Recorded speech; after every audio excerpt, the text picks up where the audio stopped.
तो फ्रेंड्स देखिए बर्तमान बन्या स्थिति किभली भाव रही आम जो सठिया टिकिरी सिमिलिया पंचायत जाजपुर टाउन देखिपे बर्तमान किभली भाव में पानी होती लोक मैंने केमती अच्छा जलबंदी भितर देखिए रास्ता उपरे काली पानी चलता बर्तमान पानी टिके कमी जाइए देखिपे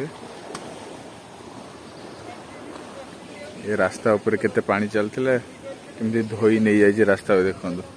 बर्तमान पानी कमी जाइए टिके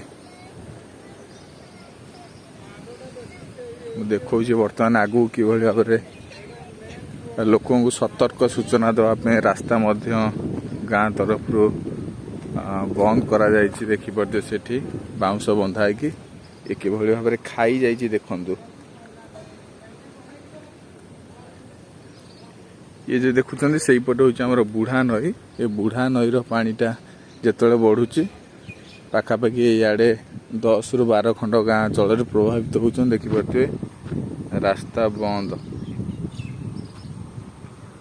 यातायात निषेध रही देखिपे जल केते